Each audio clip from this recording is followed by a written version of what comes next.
Welcome to the first ever Good Coach, Bad Coach podcast. I'm your co-host, Coach Buck, sitting alongside Coach Joey. Coach Joey, it has been a long time, man. 35 years. 35 years ago. Just think about that. 35 years ago. That was us 35 years ago. It's unbelievable. And here we are, full circle of life later, with our own kids, starting our own podcast. Who would have thought? It's great. Did you ever think you'd start a podcast? No, I still don't fully understand how we got here, but Well, I could, that's a good question. I don't know how we did either, but I could tell you about the name of the podcast. Because a lot of people say, like, oh, you guys are starting Good Coach, Bad Coach. Well, you must be the bad coach, or you are the good. And that's not it. The point is, you need both types of coaches, I feel like, to be successful. Sure.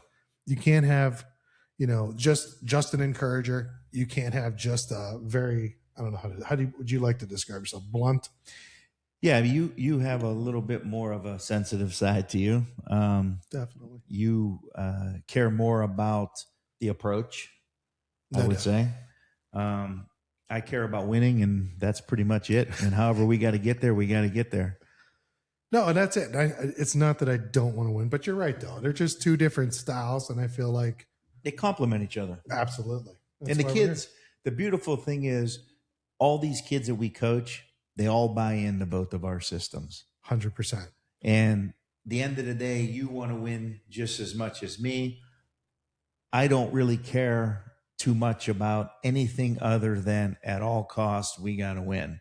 Whereas I would say that you probably are a little bit more reserved and want to take the time to take certain steps to ultimately get there.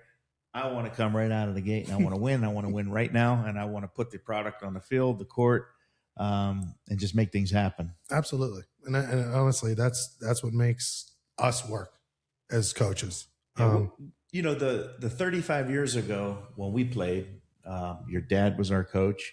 Mary Duchiani coached us. We were on Riverview Lounge. We were stacked. Oh, that team was unbelievable. We had talent. We had heart. And we're coaching that now. Lot younger now. A lot younger. Because that photo there was, what, 5th, 6th grade? Yeah. And now, I mean, the kids are starting as early as kindergarten. Think about the pressure, though, that we as coaches, or I'll take the brunt of it, I put on these kids at 7, 8, 9 years old to buy into winning so early on. Oh, there's no question. But the big difference between, I think, today's group of kids, we are in a much more sensitive environment. 100%. And that's parents' fault. And there's no doubt. But the thing is, I think when they hear something negative, it's the first time they're hearing it. They're not hearing those things at home. They're not hearing, like, you guys lost the game because you had 11 strikeouts today. I don't feel like those types, you hear a lot of that, too much encouragement. Yeah. So every parent thinks their kid is great, right? I agree with that. Every parent thinks that their kid's Babe Ruth, Joe Montana, Kobe Bryant. But they're not there at practice to see what we see. No. So we have a chance to be honest with the kid. And when they're not doing things they're supposed to do, we let them know about it. It's not because we don't like the kid. It's not because we don't believe in the kid. It's because we're seeing exactly what the issues are. And when they go home and mom, dad, and Aunt Sally tell them they did a tremendous job, and when they didn't, Aunt Sally, mom, and dad lied to their kid. We don't lie to their kid. We tell it like it is. Absolutely. And I think the kids buy into that. They do. realize that it's like, and I think that's why they buy into the personality. Well, in the long run, we're doing that kid a favor. Oh, there's no doubt. There's no doubt, because it's going to translate to different areas of life. They're going to think that they're going to get a job and think they're doing a good job, and then they're going to get let go and not realize that they just weren't cutting it. I would think that the one main thing that sticks out to me from 35 years ago when we played to where we are now coaching is I don't quite remember the parents coaching in the stands the way they do now. No, God, it's awful. I never seen anything like it.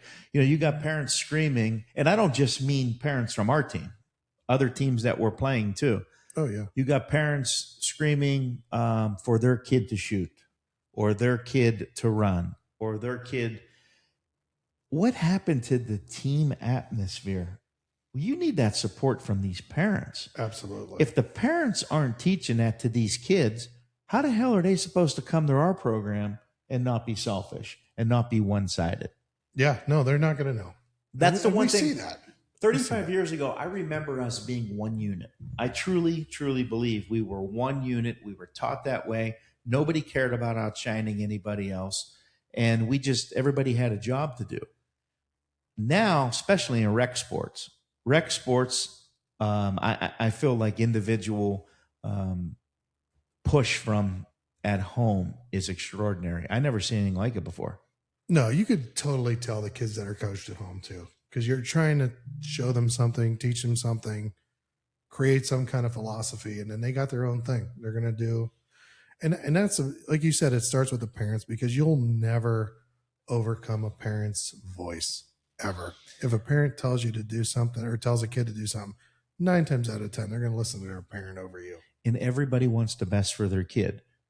All I think is if you're going to send your kid or sign your kid up to play for our team, and when they show up, we have our certain way of doing things. The parents that are coaching from the stands don't ever volunteer to coach the team. Did you ever notice that? No, they don't volunteer to do anything. They're not Nothing. around at all. They don't volunteer. But the minute the inning starts, you hear them. They have all the answers. But they weren't in the trenches for 3 months before that practicing with these kids, trying to teach them the culture of winning, what it takes to be a good teammate, what it takes to be coachable. They weren't around for any of that. No, none of it. None of it. And then they, like you just said, and then I feel like their voice carries over, and it's a distraction not only to us, but the kid as well. Kids listening to hear what mom and dad has to say, or an uncle or whoever, and it's not doing the kid any favors either. It's taken away from the time. I mean, we don't get paid for anything that we do. So I think that we experience this more on the rec side than we do travel side. Oh, there's no question. There's no question. Travel sports has become, number one, it's become very, very popular. Oh, there's no question. And it's not for everybody.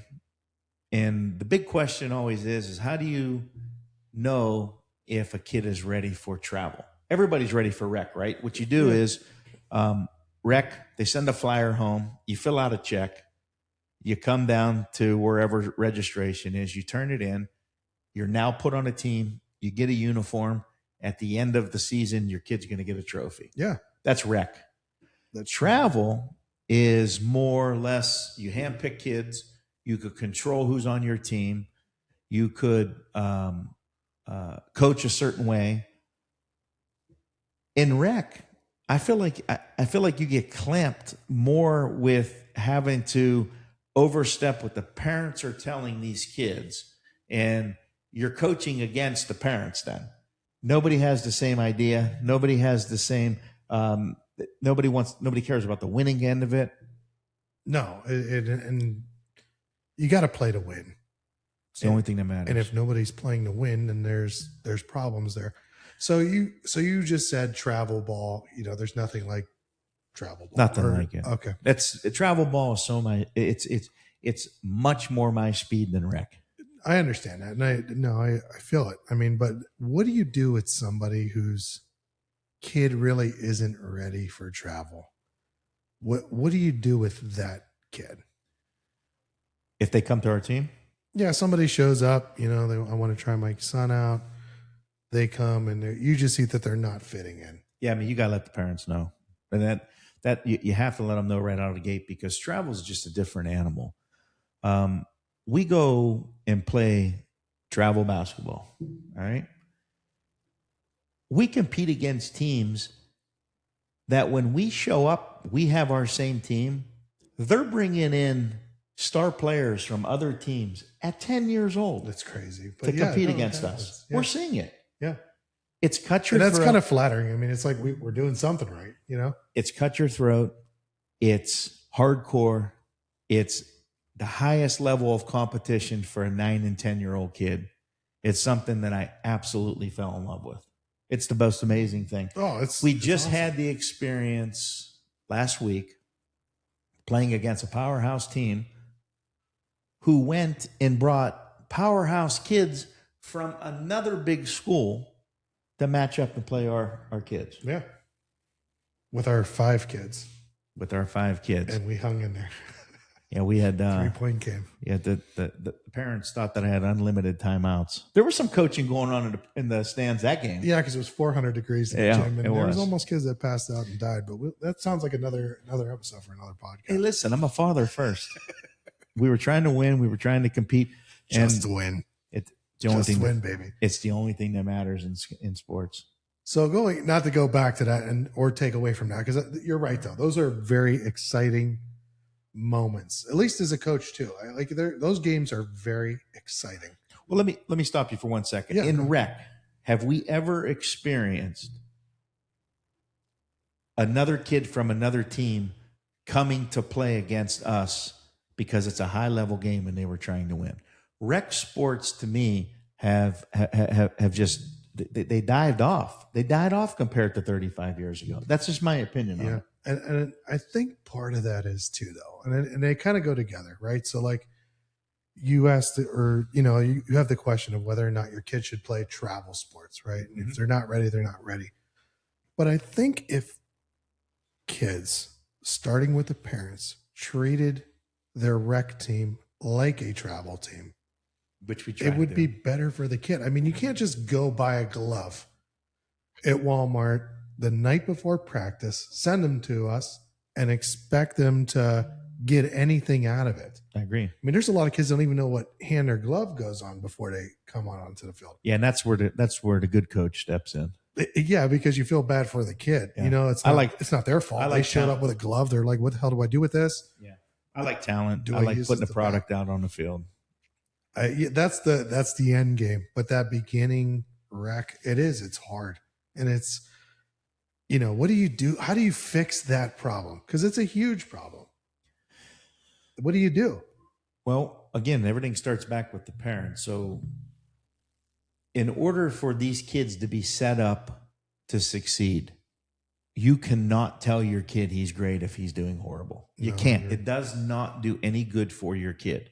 Nobody's harder on their kid than I am. And I'm not saying that every parent needs to act and have the approach that I have with my son. I'd take it one step further, and I didn't mean to interrupt you, but I think you do the same with all the kids. I do.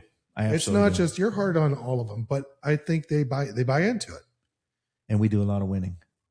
Yeah, there's no. And they're question. learning and they're competing at the highest level. I can't think of any more satisfaction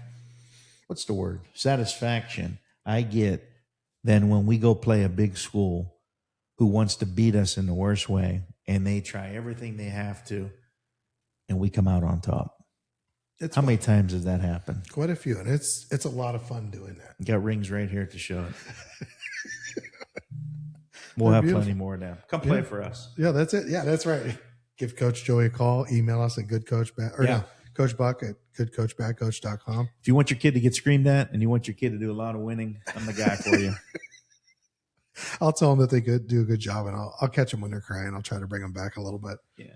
But You know, the best part about competing against parents, I truly believe travel's not because we handpick those kids. And here's the other thing, Coach Buck. When we bring a kid to our team, we're also bringing the parents to our team as well. there's no doubt about it. So we are all in this together.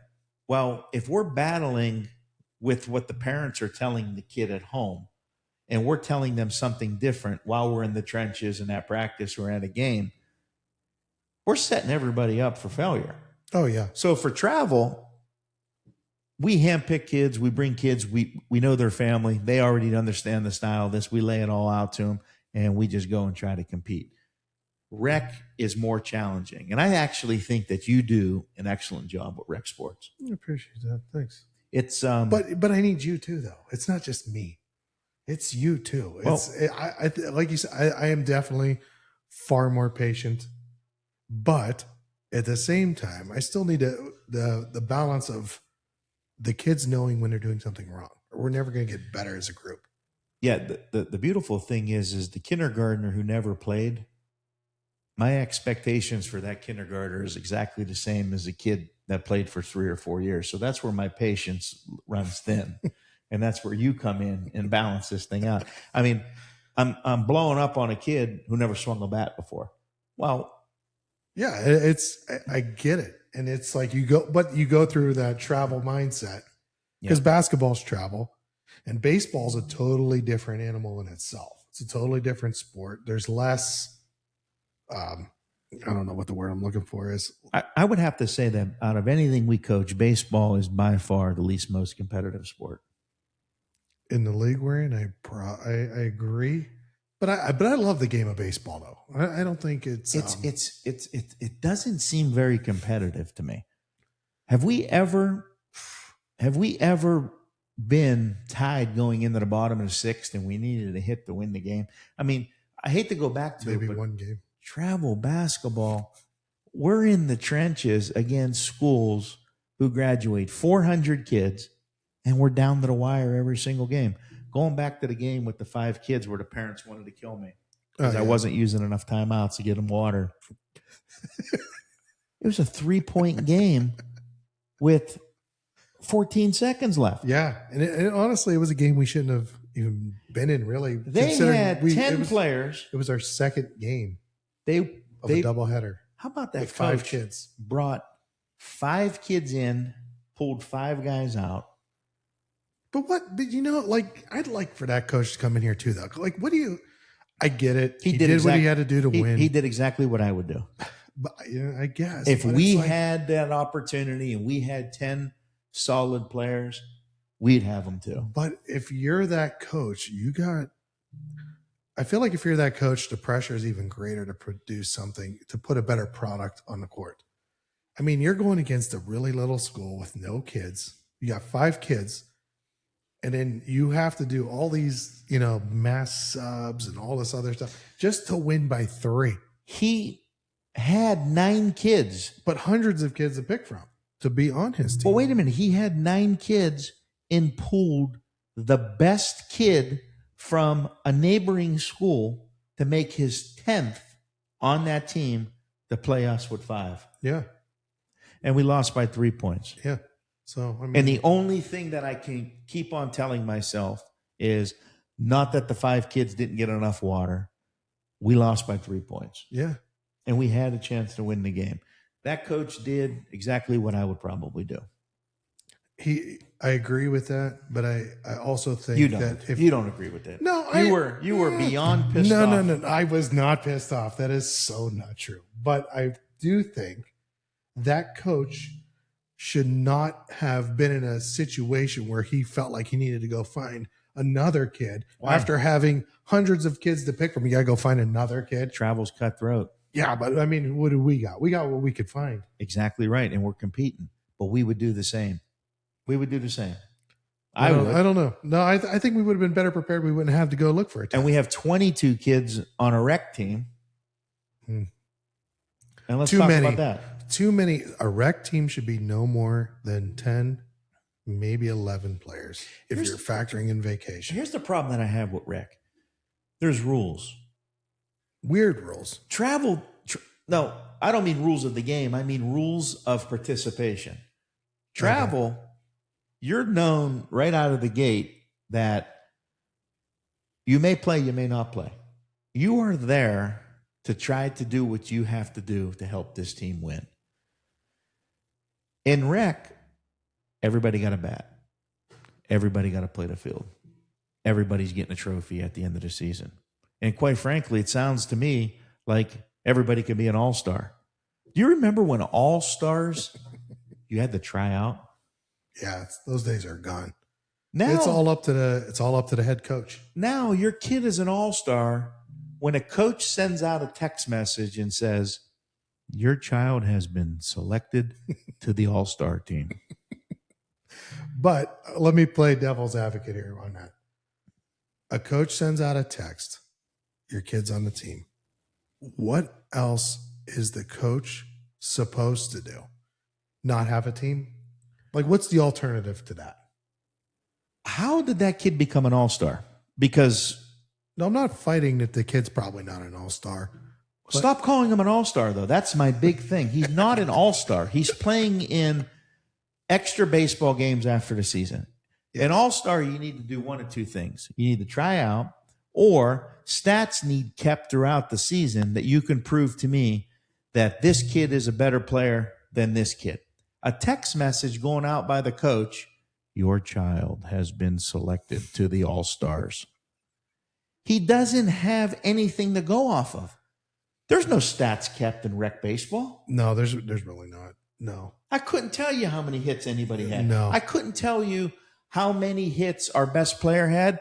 I probably could tell you how many strikeouts some of the kids had. That's probably true. You probably have that mentally But jogged in your brain. if you're talking about talent, how did that kid be chosen as a so-called all-star? He's not an all-star. All-stars, you need to try out, or you need to have stats to prove to the league of how you put that all-star team together. But- Can't call him an all-star. Okay, fair. We won't call them all-stars. So how do you put players on that team? Gotta have tryouts.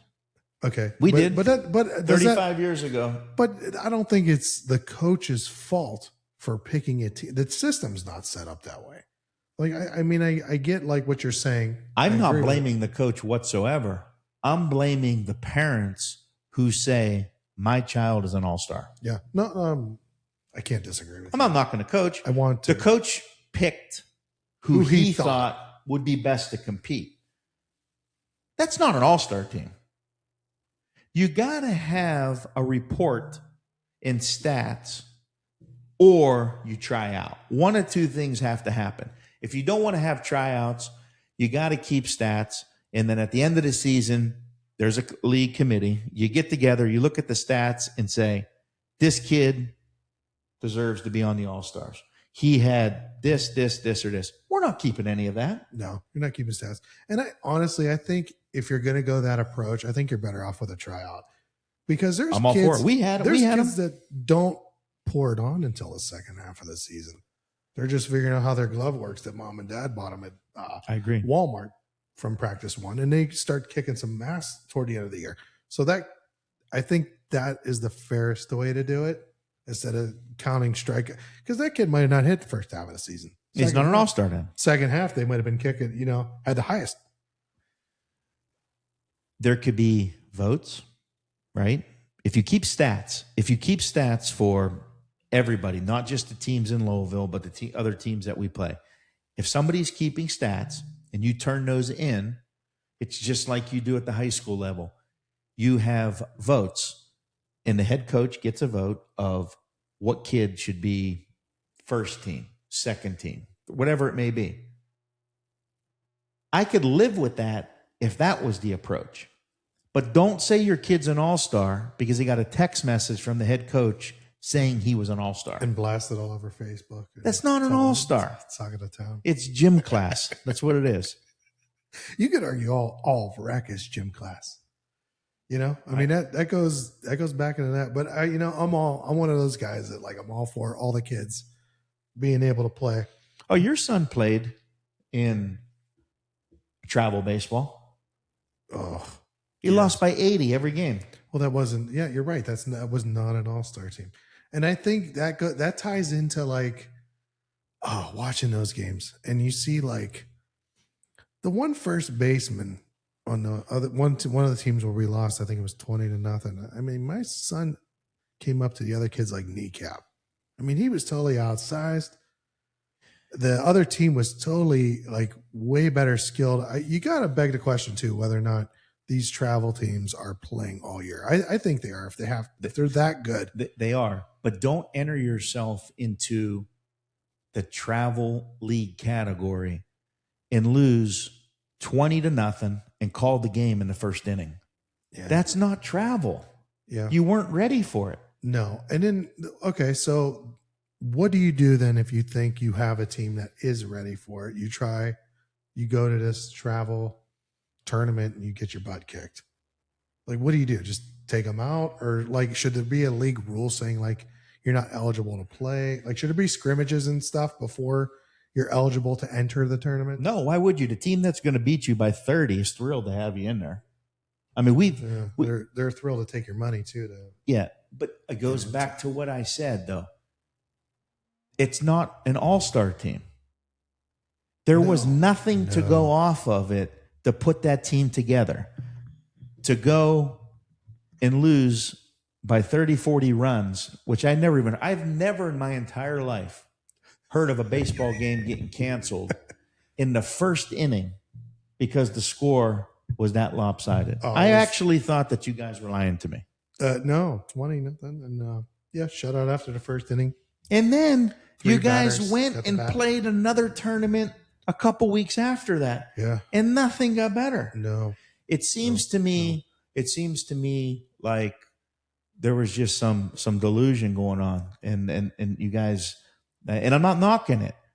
It goes back to you got to have tryouts.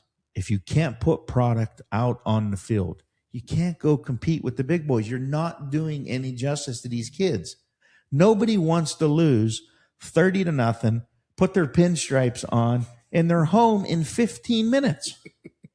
No, I agree. But I will say, if you have travel, we're from a very small town, very small. There's success with the travel basketball team. There's one travel basketball team for probably, or no, you could say two, maybe, if you count my younger sons, but regardless, you got one travel team, right? Mm-hmm. And everybody wants to be part of this travel team, and they can't all be part of it, right? So they want to try something maybe in another sport. Let's try to build something, and it's not working out. I'm all for that, but you gotta put the time in, and you gotta handpick the right kids. You can't just pick somebody to be on the team because you just happen to have their parents' phone number and you wanted to send a text message and build a team like that. That's not the way it works.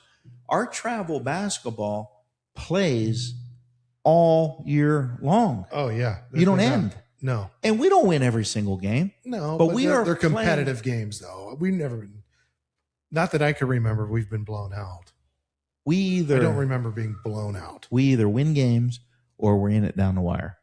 No, yeah. And we have not played a team that graduated less than 400 kids. And that's impressive. It's a rarity, but we work. You got to put the time in. All year for that. And you got to be hard on the kids, and you got to get them to buy in. And I just think that the rec side of things has gotten so weak and so uncompetitive that it just makes it hard for me to even compare the two. I mean, we have rec leagues that are trying to do travel within the rec. Let me explain that you can't. It don't work. I've seen it. I wanted it to work. I had high expectations of it working. It doesn't work. We graduate. No, we graduate 25 kids. Yeah. It doesn't work. No, it doesn't. You have to separate the two. Participation trophy type sport, do the rec. You want to play with the big boys and play big schools and compete in big tournaments, build a team. You got to put product out. It doesn't matter where you get the kids from. Nowadays, I think the word's called recruiting. They've been going on for 1,000 years, but that's what you need to do if you want to put a travel team out there. And I don't just mean basketball. It could be baseball. It could be soccer. It could be badminton. Whatever it is, you can't build a team just based on letting kids play with their friends. That's what rec's for. That's what gym class is for. Travel's a different animal. Know ahead of time before you step into that territory what you're getting into. No, I couldn't. I don't disagree with that. But I do think baseball, you have a little bit of a disadvantage as far as recruiting goes. Why? Well, because a lot of kids do play with their school that Network. they're attending. We play against one Lowville team and 8 out of the area teams. Okay? Mm-hmm. Every team you play twice. Network. If you want to put a travel team together, get the other coach's phone number, and at the end of the year, say, hey, let me take my couple best kids here. You see what they're able to do. Let me get a couple of your best kids. Maybe call the other. That's how you build a travel team. You can't build a travel team based on phone numbers you have in your phone and put out a group text message. That's how you lose. Your kid is not an all-star. Kid's not an all-star. I actually had a parent say, my son has an all-star game tonight. For who? I seen your kid play and I seen his entire team play. There weren't any all-stars. And that includes my own son. What the hell you mean you have an all-star game today? And he just looked at me. Your kid's not an all-star. My kid wasn't an all-star. And the whole entire team that you put together wasn't an all-star. It's an extracurricular game. That's all it was. Stop using the word all-star. There's nothing to go by it. There were no stats and there were no tryouts. So what do you call that team? You don't want to call it an all-star team, just a super rec? I call it a waste of time. The game lasted 1 minute. Yeah, that was bad. It was bad experience for everybody. But Everybody involved. listen, there's a bunch of different ways you could put product out on the field or the court. You got to just be willing to do it. You got to be the bad guy. You got to be the bad coach.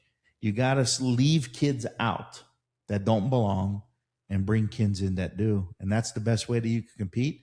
And that's how these kids learn high-level sports. What do you? But my thing always goes back to, what do you do with the other kids? They continue to play rec where everybody's going to bat, everybody's going to play the field, and at the year end, you're going to eat coleslaw and get a trophy. Everything I don't believe in. But don't you want to develop those kids? Don't you feel like they could be on this travel team one day? You know, like, I mean, they're Absolutely. But it starts with rec. Don't build the travel team with rec players who aren't ready to play yet. That's my whole point. Yeah. You got to be the guy that's willing to leave a kid out and not include them in that group text message to make them feel good about themselves. And that's a very how do I say this? It's getting more and more popular to do that. I feel like travel sports is the hottest thing around. It really is. And rec sports is getting left behind. Rec's got to pick up their game as far as like fundamentals, training, maybe not have so many games and be all-star focused like you're saying, and have these kids develop and be better. Here's the other thing with rec, baseball particular. There's no field time available for anybody to practice. No. We don't even have the resources. You either have to rent a facility yourself, Which you've done. or don't practice and then just let Johnny come out there and strike out 40 times. Or even a kid that's in like right field and they get one ball hit to him every 7 games. How is that kid going to get better at baseball? They're not.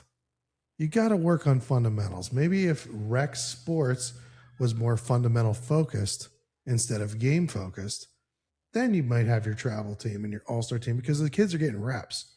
You're not going to get better by not getting any reps. Rec baseball has to be the least most competitive sport I've ever been a part of. Yeah, no, You don't practice. You can't practice. No, There's no hard. field time. It's hard. And the field time you get, you're at mercy to the weather. And then you want to put these kids out on the field and play 14, 15 games and don't ever get the chance to practice in between that either. You're not correcting anything. The only time that you could correct a kid that just struck out 3 times, before his 4th time, you could try working with him. Yeah. You can. But again, and going back to the amount of games played, if you had a 8-game season as opposed to a 16 to 20 game season, And practice in between. I mean, I think the kids would develop so much better.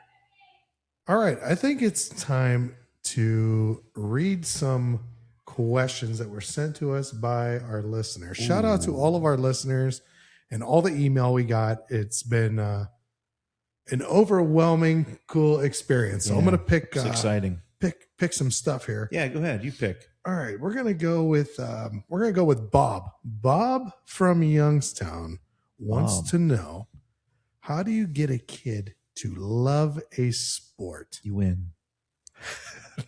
Excellent question, Bob. That's a great question, Bob. Yeah, it really is. Good. You want to take it? Yeah, I could take it. Let's start with baseball since Coach Joey loves baseball so much. But I remember when my kids were first starting baseball. I'm not a TV professional sports watcher unless it's like, there's a game on the line. There's they're playing for a championship. It's a playoff game, winner go home, something like that. But my kids were signed up for baseball. Wasn't sure if they were going to like baseball. We did a little bit of baseball in the yard, but I just didn't feel like they loved it. So I Googled on my phone the best MLB baseball player. Mm-hmm. And I saw Shohei Ohtani pulled up on the phone. The Dodgers are always on TV. So big market.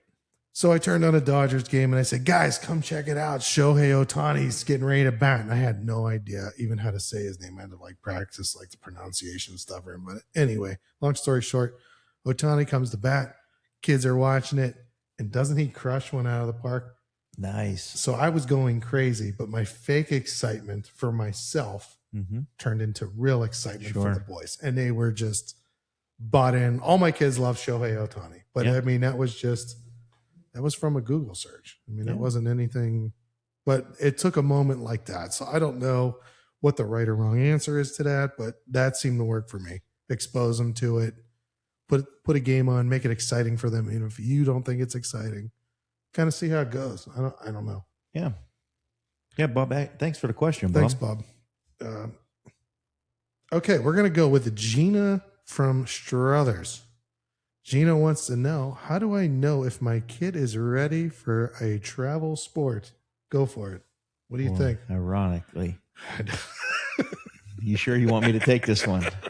Go ahead. How does Gina know? How should Gina call Coach Joey right now and say, my kid's ready? He's an all-star. Gina will know real quick because I'll be sure to let her know if he is or isn't.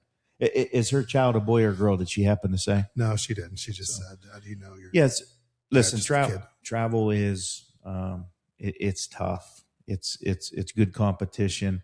And if a kid's not ready for that, they could get exposed and the excitement gets taken away. So yeah, you got to just bring them to us. We'll let you know. We'll let you know if he's ready or he or she's ready or not. And going back to Gina, if her kid is ready, I know you would be very honest one way or another. But what I'll also say along that, if the kid's not ready for travel sport, it doesn't mean he'll never be ready for a travel sport or she'll never be ready. Right. It just means you need to put in the work, maybe get them some extra help if that's what they want to do. I will tell you one thing.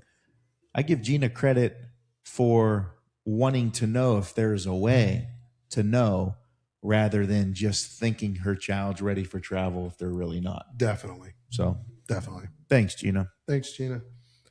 All right. And we got a question. We're going to go George from Poland.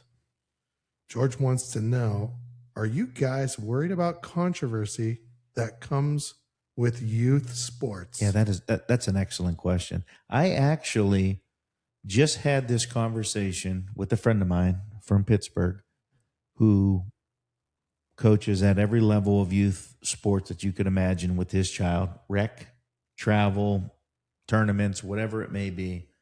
And I was telling him about our podcast, and the very first thing he said was, nobody wants to go into this space. Everybody thinks talking about youth sports is so touchy that nobody would have the guts to do what you guys are doing. But everybody has an opinion on it. Everybody has an opinion, but nobody wants to speak their mind because things are weak today. They are. Parents make their kids weaker than they really are. The kids aren't weak. The parents are making them weak. So this is a space where controversy is absolutely going to follow us. Me personally, I welcome it. I enjoy it. I think youth sports are incredible. I'm having a ball coaching. And to answer his question, no, I am not worried about it. I mean, I can't say I'm either. I mean, I don't think we would have started this podcast if we were worried about any kind of controversy. Never been the type of person that cared whether, I'm somebody who just likes to speak my mind, like to say what I think. And I know you're that way too. So absolutely. Thanks for the question, George. You want to read one more? Yeah, we have time for one more. All right, let's go with Pam. Pam from Lowville writes, do you believe in equal playing time for kids? Pam, equal playing time is every single thing that I am against. That's my biggest issue with rec sports right there. Rec sports, 9 times out of 10, everybody has to play. Everybody has to play equally. Everybody has to get a chance to bat. Everybody got to get a chance to run the ball. Everybody got to get a chance to play, even when they don't deserve it.